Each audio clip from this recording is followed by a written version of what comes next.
Assalamualaikum warahmatullahi wabarakatuh. Kali ini kita akan mempelajari kelas 6, tema 2, persatuan dalam perbedaan, subtema 3, bersatu kita teguh, pembelajaran 1. Persatuan akan memperkuat tekad sehingga menghasilkan tujuan yang ingin dicapai.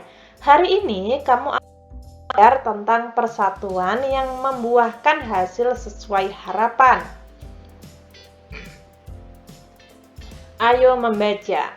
Menjaga persatuan dan kesatuan bangsa merupakan kewajiban seluruh rakyat Indonesia karena negara kita terdiri dari berbagai suku, agama, dan ras. Sebagai pelajar, kamu dapat bersatu dalam berdiskusi saat pembelajaran di kelas. Bersatu memperteguh tekad dalam mencapai tujuan telah dicontohkan oleh para pejuang. Proklamasi Kemerdekaan Indonesia sebagai tonggak kemerdekaan Indonesia merupakan wujud dari persatuan bangsa Indonesia. Kemerdekaan Indonesia dicapai setelah melalui perjalanan panjang para pejuang bangsa melawan penjajah. Persatuan yang kuat, berteguh tekad merupakan suatu yang sangat baik ya teman-teman, dan harus kita lakukan. Nah, persatuan yang kuat memperteguh tekad mereka untuk mewujudkan negara yang berdaulat, adil, dan makmur. Keteguhan hati dalam mewujudkan persatuan dapat dicontoh dari seorang pemuda di masa proklamasi kemerdekaan. Nah, di sini ada pada halaman 100 ya, ini ada BM dia, lalu ini ada teks proklamasi. Nah, seperti ini ya. Lalu apa hubungannya BM dia dengan teks proklamasi? Mari kita baca. Dia dan naskah asli proklamasi. Teks proklamasi awalnya ditulis oleh Soekarno, kemudian diketik oleh Sayuti Melik agar terlihat rapi. Teks asli tersebut kemudian dibuang ke tempat sampah.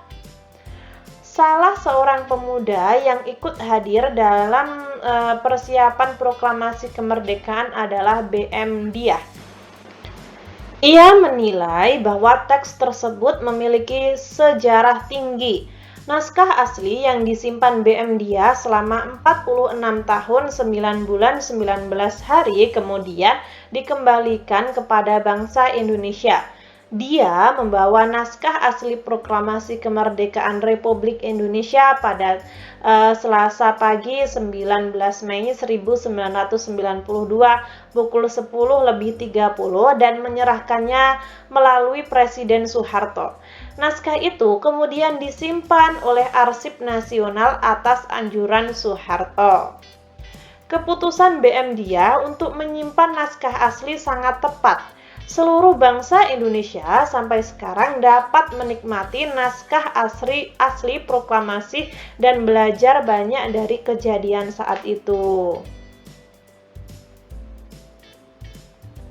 Amati kata-kata yang terdapat pada bacaan tadi. Nah,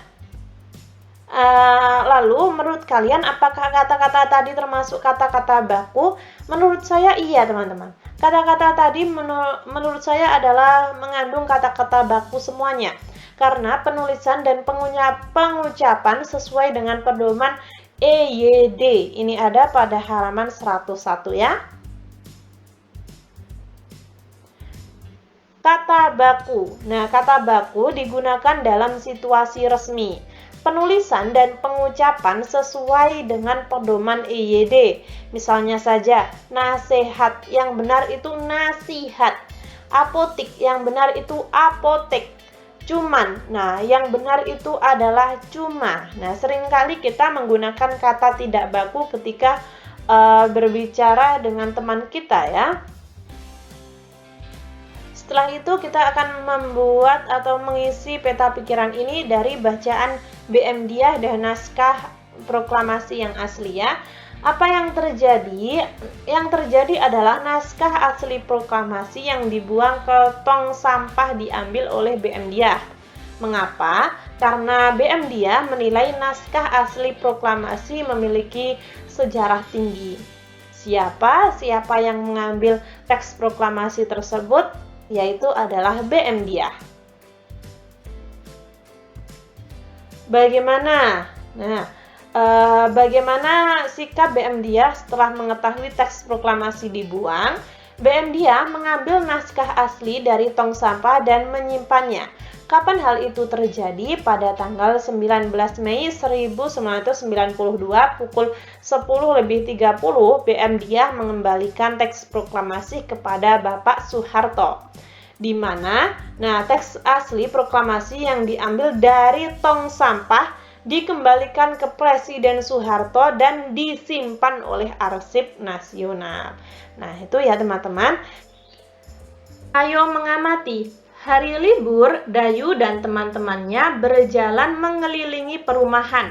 Mereka melihat sekelompok orang sedang menanam pohon di lingkungannya. Banyak tanaman yang harus mereka tanam. Dalam waktu singkat, seluruh tanaman menjadi rapi. Dayu dan teman-teman kagum dengan warna tersebut, dengan warga tersebut. Mereka bersatu menjaga lingkungan dengan menanam pohon. Tanaman sangat berguna bagi kehidupan manusia. Salah satunya adalah untuk membersihkan udara. Banyak penduduk Indonesia memanfaatkan tanaman sebagai pagar. Berikut adalah salah satu contohnya. Yang pertama, beluntas. Beluntas adalah tumbuhan semak. Tumbuhan ini bercabang banyak, berusuk halus, dan berbulu banyak.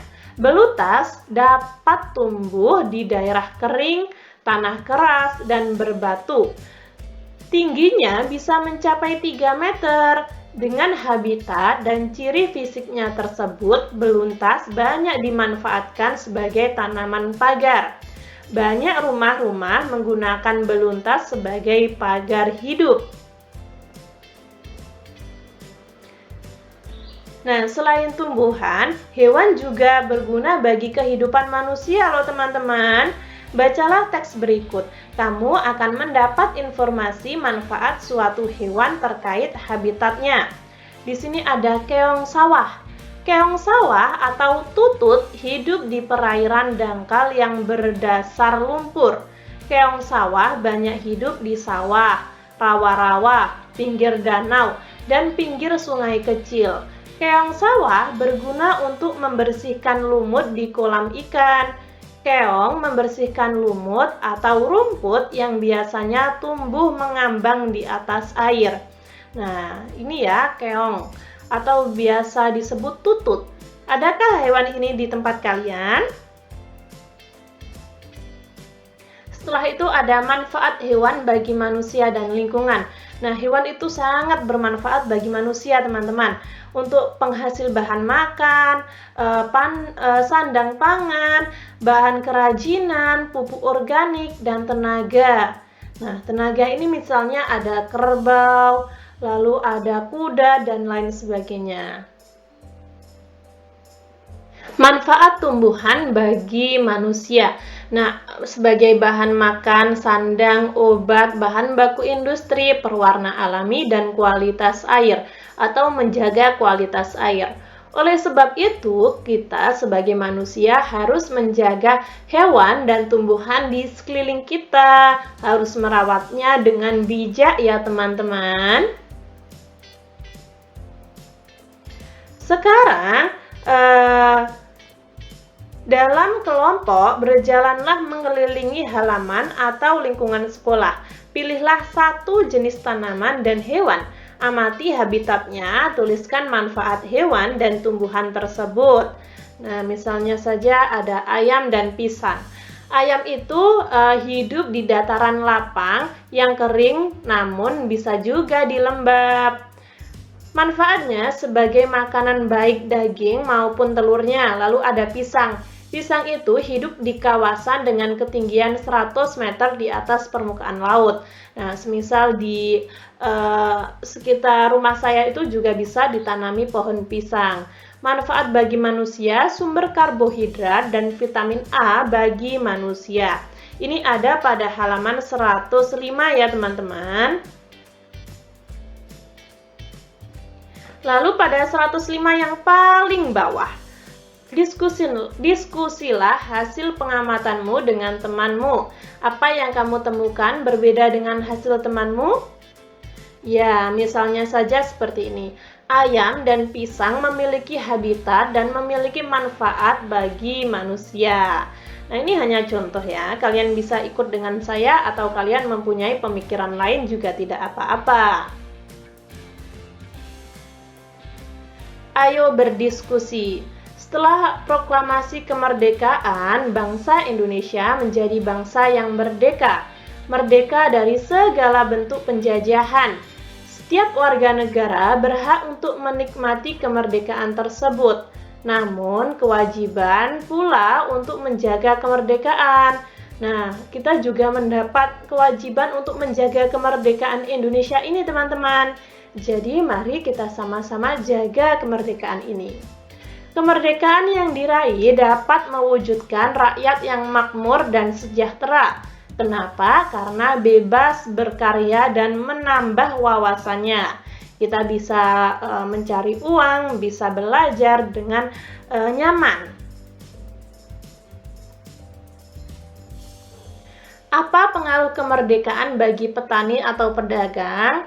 Nah, mereka mendapat kebebasan dalam melakukan pekerjaannya. Sebagai pelajar, mereka bebas dalam memperoleh pendidikan. Apa yang harus dilakukan rakyat agar sejahtera? Bersatu menjaga kemerdekaan dan terus berkarya menambah wawasan. Tuliskan 3 kegiatan yang dapat kamu lakukan agar kamu berhasil sebagai pelajar. Misalnya saja disiplin, rajin belajar, membaca buku di perpustakaan. Nah, ini ada pada halaman 106 ya teman-teman. Ingat halaman 106. Segala halangan dan kesulitan dapat teratasi dengan adanya persatuan yang erat dan kuat. Mari kita bersatu untuk Indonesia yang lebih baik. Ayo renungkan pada halaman 107 apa yang telah kita pelajari.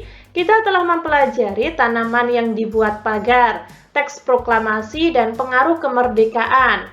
Hal yang menarik menurut kamu apa? Nah, menurut saya adalah mempelajari tanaman yang dibuat untuk pagar. Kenapa menarik? Karena tumbuhan ditanam di tepi-tepi untuk bermacam-macam kemanfaatannya. Keren kan?